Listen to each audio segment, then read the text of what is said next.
হ'ব নোৱাৰে। মই বিশ্বৰ মহাপলায়নকাৰী মহাধূমকেতু।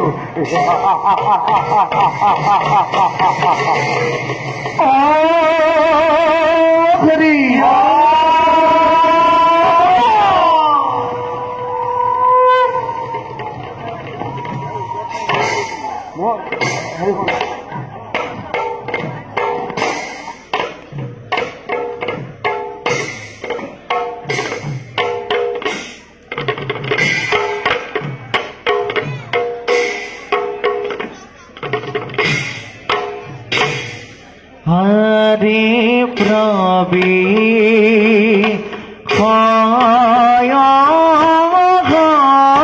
ভার মাঝে দেবী সতী রে নয় রাখে সরিয়াখে মতি ধীর মতি গারে প্রবে হয়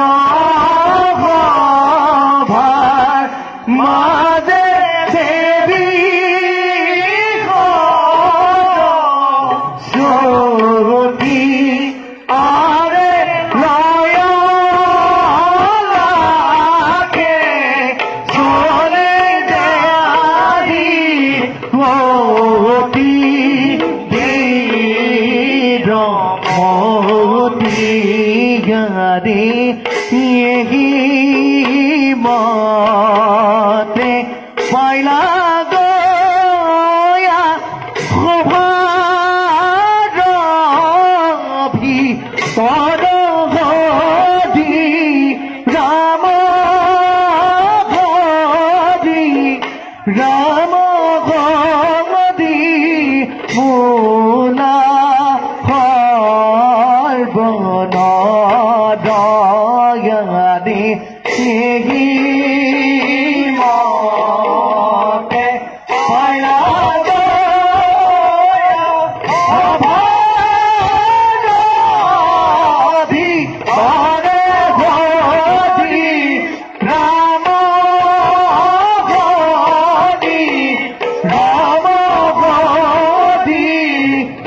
गुना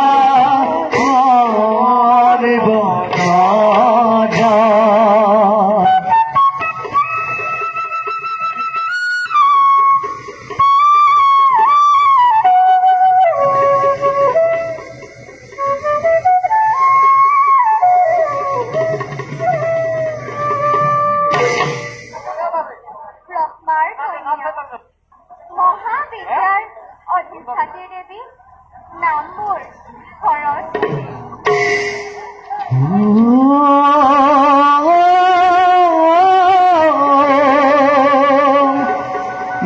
বিদ্যাধাৰী শংখ বাহিনী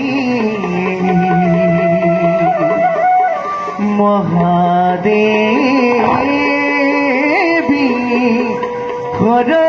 সৰস্বতী নমস্তুতে।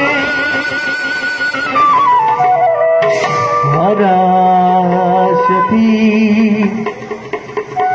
নমস্তুতে। সৰস্বতী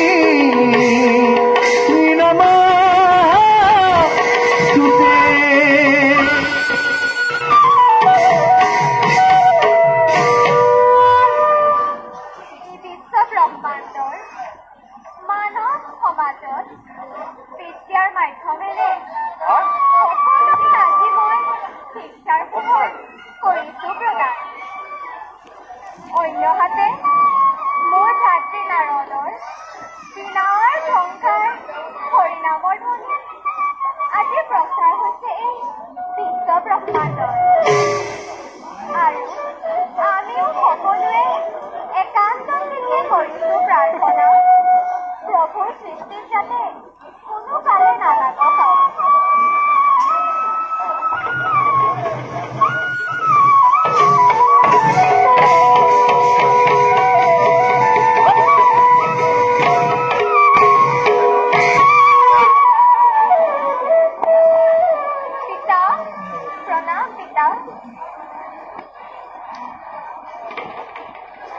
আই সৰস্বতী পৃথিৱীত মহাপ্ৰলয় হ'বলৈ আৰু বেছি দিন নাই পিতা মোৰ পুত্ৰ নাৰদৰ কুচক্ৰান্তত পৰি লক্ষ্মীয়ে এটা ভীষণ দৈত্য সৃষ্টি কৰিলে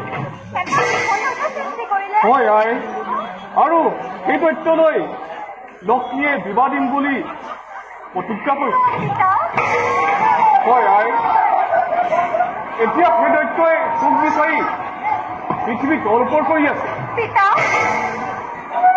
তই ইয়াত এখন্তেকো ৰৈ নাথাকিবি আই সেই ঘোঁৰামুখৰ ঘূৰন্তকাৰী দৈত্যক দেখিলে মোৰ পেটতে হাত ভৰি লুকাই আই পিতা লক্ষ্মীৰ মোৰ ঘৰত কিয় ইমান হিংসাৰ ভাৱ উদয় হ'ল মইতো লক্ষ্মীৰ কোনো দুখ কৰা নাছিলো পিতা আৰু পিতা কওকচোন যে লক্ষ্মীৰ এনে কুকাৰ্যত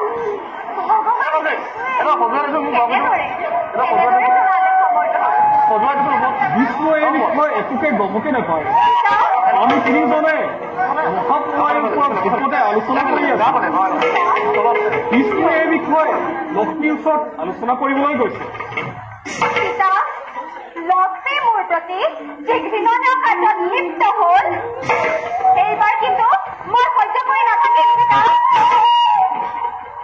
মই যদি তোমাৰ কন্যা সৰস্বতী হওঁ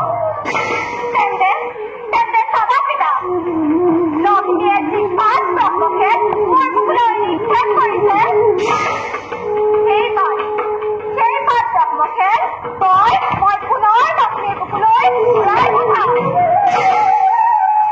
আৰু তেতিয়া লক্ষ্মীয়ে নিশ্চয় বুজিব পিতা যে এই পৃথিৱীত লক্ষ্মী শ্ৰেষ্ঠ নে তোমাৰ কন্যা সৰস্বতী শ্ৰেষ্ঠ নাই এইবোৰ কৰিবলৈ সময় নাই সেই দৈত্যই তোক বিবাহ কৰাৰ লগতে মোৰ সমস্ত জ্ঞান ভাণ্ডাৰ হৰণ কৰিব পিতা এতিয়া আপুনি বলক মোৰ কাৰণে আপুনি অকণো চিন্তা নকৰিব সেই ভয়ংকৰ দৈত্যই মোক কেতিয়াও বিবাহ কৰি নিব নোৱাৰে পিতা তাৰ ব্যৱস্থা মই নিজে কৰিম এতিয়া আপুনি বলক পিতা মই এতিয়া যাওঁ তই ইয়াত এখন্তেকো ৰৈ নাথাকিবি পিতা মোৰ তোৰ বাবে বহুত চিন্তা হয় আই মই আহিলো আই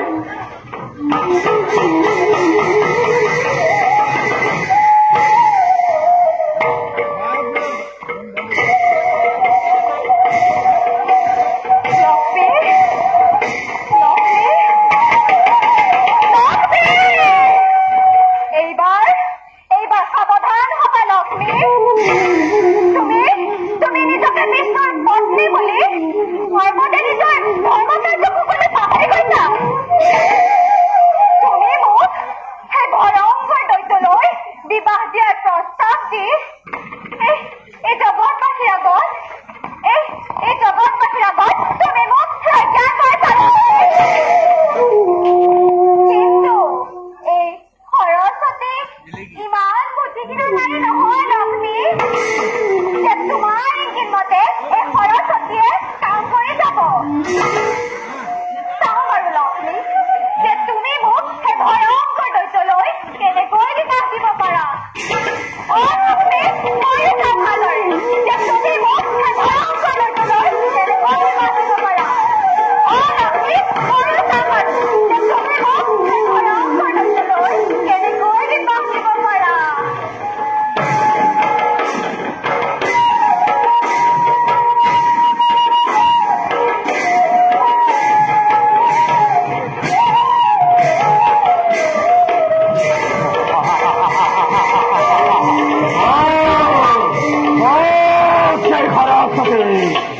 সরস্বতী কাজে মই বিবাহ করাম সরস্বতী সরস্বতী সরস্বতী সরস্বতী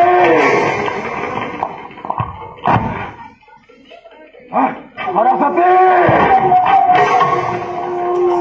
সরস্বতী কোনটা করছেন নারী দক্ষিণী না ভতুনি এই হরদেশ্বর আগত কোনো মায়া নচলিব দৈত্যপতি মই দক্ষিণী ভূতনী একোৱে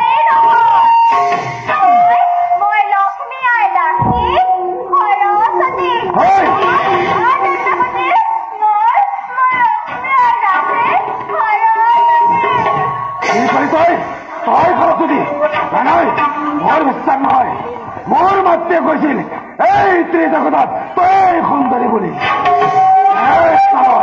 তই সৰসী নাই নাই নাই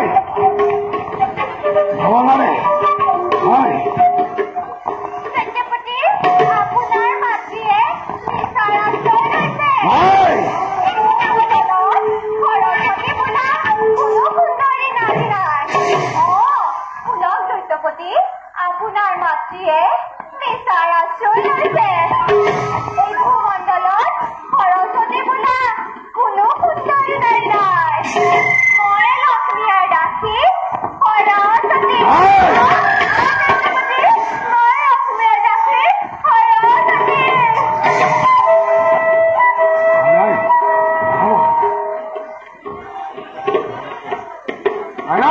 এনে তোৰ মানে মই গ্ৰহণ কৰিব নোৱাৰো। মাতৃয়ে মোক কৈছিল এই ত্ৰিজগতত তই সুন্দৰী বুলি। মাতৃ তুমি মোক ভীষণভাৱে প্ৰতাৰণা কৰিছা মাতৃ। মই ৰৈ থাকিব নোৱাৰো। মই মাতৃৰ ওচৰলৈ যাবই লাগিব।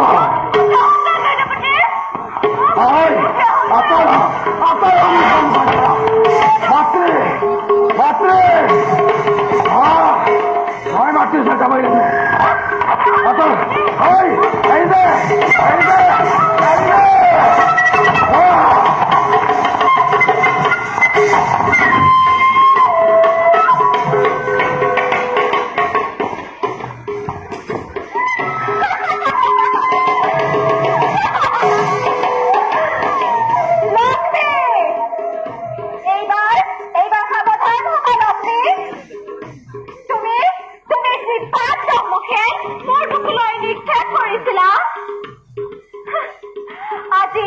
আজি সেই পাত ব্ৰহ্মকে মই পুনৰ তোমাৰ বুকুলৈ ঘূৰাই পঠালো। লক্ষ্মী, অ বৈকুণ্ঠেশ্বৰী লক্ষ্মী, তুমি কি কৈছিলা? এই ভূমণ্ডলত সৰস্বতী সমান কোনো সুন্দৰী নাৰী নাই। সৰস্বতী সৌন্দৰ্যৰ ৰাণী। লক্ষ্মী, অ লক্ষ্মী, তুমি কি কৈছিলা? এই সৰস্বতী সৌন্দৰ্যৰ ৰাণী।